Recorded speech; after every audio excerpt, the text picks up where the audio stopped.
My name is Dovid Zirkind. I'm the assistant rabbi here at the Jewish Center on the Upper West Side, and today we'll be studying the 79th chapter of Tehillim Perek Ayin Tes in memory of Sara Lamm Dratch, Zichron Livracha.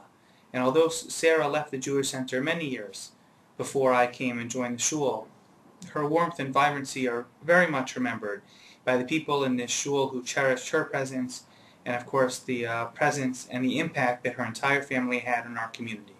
And it's for that reason that it's a tremendous privilege to represent our shul and to study Perek Ayin Tes with you, Le'iloi Nishmasa. Mizmar Asaf Elohim ba'ugayim b'nachal asecha timu es heichal kachecha samu es Yerushalayim le'iyim. This parak of Tehillim sounds more like something you would expect to hear on Teshuva, something more about the loss of Jerusalem after the first destruction of the Beis HaMikdash. Nasu es nivlas avadecha ma'achal la'ov. The parak can be broken down into different segments, different components. On the one hand, the parak talks about the history, the violence, the disgrace that occurred when the Jewish people were defeated and the Mikdash was destroyed. Shafchu damam kamayim, this horrible image of blood being shed like water throughout the streets of Yerushalayim, ve'ein kover. Burial was not an option. But in addition to the destruction, there was the embarrassment. There was the disgrace in the eyes of the world. And not only had our city been destroyed, had our people been defeated, but our faith was called into question as well. And so the author of this parak writes, how long will this last? How long will your anger persist? How long will the Jewish people be defeated and disgraced? The second half of the parak shifts its focus, and it pushes HaKadosh Baruch Hu, so to speak, to take out his anger on the nations that had inflicted pain and suffering on the Jewish people, and not to hold it any longer against the Jews that were victims at the time of the Churban. Shivo chamascha el hagayim asher lo yida'ucha is one of the many phrases found in this parak that is well known throughout the Jewish liturgy. Shivo chamascha, of course, from the Haggadah. Lama yomru hagayim ayeh Elohayim, from Avarachim, and we say every Shabbos. Lama yomru hagayim, why will we allow the nations of the world to say, where is your God? Because at that time, at that point in history, it was a question that other nations might have been asking. And of course, Pasuk Tes, Azreinu Elahei al devar kivod shemecha, v'hatzilinu v'chaper al chatoseinu l'man shemecha, the Pasuk that we recite at the conclusion of Tachlin every day, calling out for help from HaKadosh Baruch Hu, to overcome these challenges, to remove the disgrace on God's name as a result of all of the suffering of the Jewish people. And ultimately, the parak concludes, V'anachnu amcha v'tzon marisecha, Noda l'cha li'olam, l'dar v'dar nesaper tihilasecha, with the hope and the possibility and the promise of once again praising HaKadosh Baruch Hu for our salvation, for our freedom, for the peace and tranquility the Jewish people so desperately need. I'd like to focus in on this pasuk Tes. Azreinu Elohei Yisheinu al devar kivod shemecha, v'hatzilenu v'chaper al chatoseinu l'man shemecha. The Sefer HaYikarim of Yosef Albo points out that there are three different methods, or three different reasons why salvation occurs for the Jewish people. He refers to them in the 4th volume of the Sefer HaYikarim as Tikvas HaChesed, Tikvas HaKavod, and Tikvas HaHavtacha. There are times when our salvation is completely unexpected, unwarranted, and maybe even unnecessary. That's Tikvas HaChesed.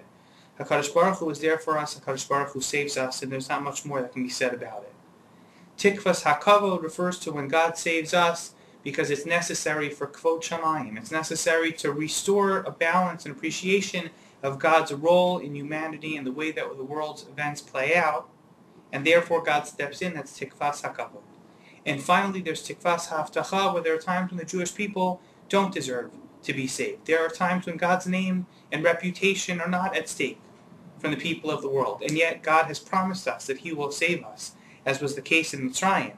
And Tikvas HaHavtacha, if God promised it, God will deliver, the Jewish people will be saved.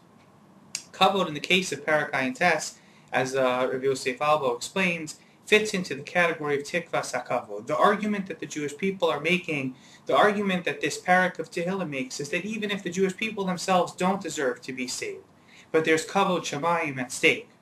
Lama Yomru Hagayim, Shifo Chamascha El Hagayim, because Elohei Yishenu al devar kavod shemecha v'hatzilinu v'chaper al chadoseinu leman shemecha. Let us do it for your name. Because the Goyim are asking if this religion was valid, if this God exists, how come he's done nothing to defend them? It's the pattern that Moshe Rabbeinu initiated. Lama yomru mitzrayim lemor bera'ah hotiam harogosam. How come Moshe Rabbeinu says the same thing? Look at what the Egyptians will say if the Jewish people die out here in the desert. Where's the God that took them out? Why was he not capable of saving them a second time? And so Perek Ayin Tes picks up on that very same theme. V'hatzilenu v'chaper al chatoseinu leman shemecha.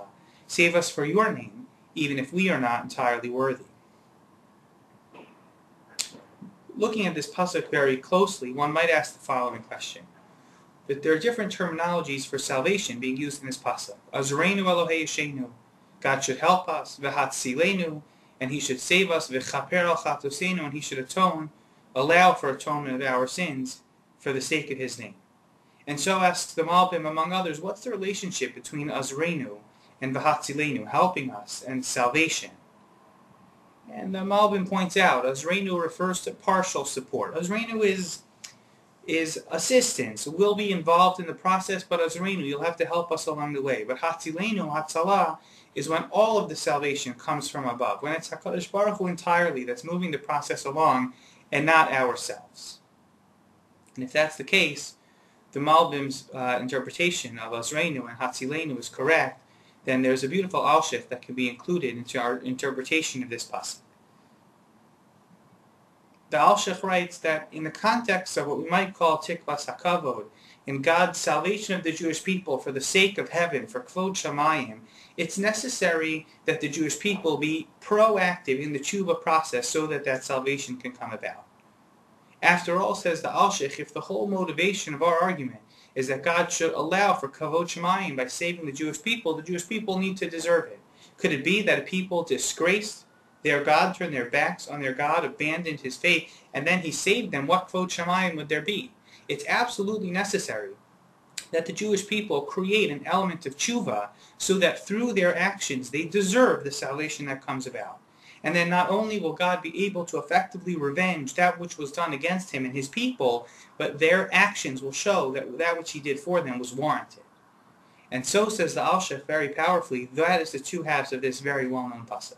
Azreinu Elohei Yishenu al devar kavod shemecha. Regarding kavod shemecha, first you have to help us. We have to work together through the tshuva process to improve on the mistakes that led to this korban. And only then, v'hatzilenu v'chaper al chatoseinu leman shemecha, and then you'll be able to save us for the sake of kvod shamayim. If we can achieve the level that warrants being saved, if we can move past the mistakes that we've made in the past, then v'hatzilenu v'chaper al chatoseinu leman shemecha, then God can step in and give us the hatzalah that we so desperately need. If we don't change, the Chil Hashem doesn't change. The fact that God is saving us relative to other people doesn't change the circumstances under which there was a desecration of God's name. We have to step out proactively and redefine our position so that we're not the same people that were victim to that suffering, to that destruction. We're new people warranted, deserving of being saved. The Medrash in Eicha, appropriately so, picks up on the message of this Perek in Tehillim and asks a very basic question. Mizmor la'asaf, a song la'asaf, is this something that we should be singing about? The theme of this Perek of Tehillim is so negative. Is it appropriate to call it a song? Granted, the Mefarshim point out that Mizmar is a broader term. It could refer to kinos as well. But the Gemara in a number of places, as well as this Medrash we're about to quote, assume that Mizmar has a positive connotation. And so asks the Medrash, what could be positive about reading Perek Ayin Tes? A Perek about destruction, begging for salvation, begging for peace and tranquility. What could be celebrated about it? And so says the Medrash, there was a story of a king. Mashal Melech Sha'asa Bait Beis Chupah Libno V'Sida V'Kida V'Tziara. A father so excited about the marriage of his son that he prepares the entire chuppah on his own. But when the son turns away, when the son abandons the marriage, when the son doesn't appear at the time of the chuppah, the father is so angry that he begins to deconstruct violently the entire chuppah that he had built. And at that time, the musicians grab the instruments and they start to play. And someone turns to them and says, how could you possibly do this?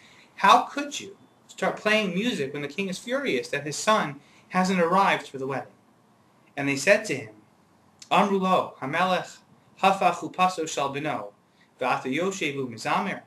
Amar lahem, he responds, Mizamer ani shahafach upaso shal beno, ve'lo shafach hamaso al beno. Better that the king destroy the chuppah than he take out his anger on his son.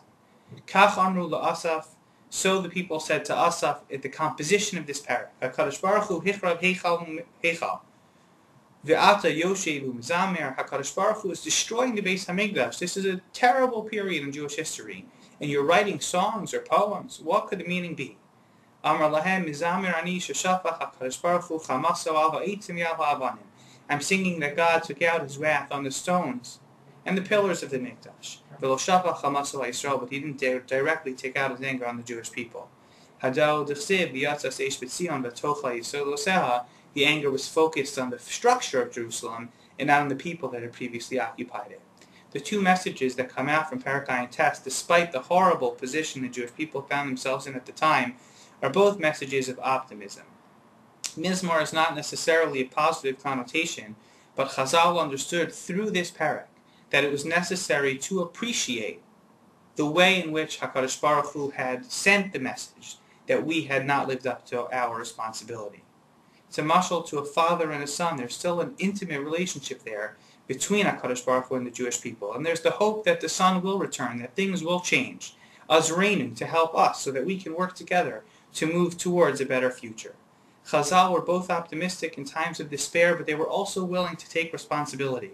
They wanted us to know that always and forever it would be our responsibility to take the first step towards Teshuva so that the actions that we expect, the results that we hope to see will be brought about through our decisions, through our growth and our transcendence, and not through passively benefiting from the life of someone else or someone else's decisions. As difficult and as helpless as the Jewish people were at that time, Chazal reminded them that it was so crucial for them to take the step to build their future, knowing B'hatzilenu v'chaper al chatosenu l'man shemecha, that ultimately God will take us that final step, so that we'll be able to say confidently, Noda l'chal yolam, to constantly thank HaKadosh Baruch Hu going forward for that ultimate salvation, l'dor v'dor nesaper tilasecha, to share his praises from one generation to the next.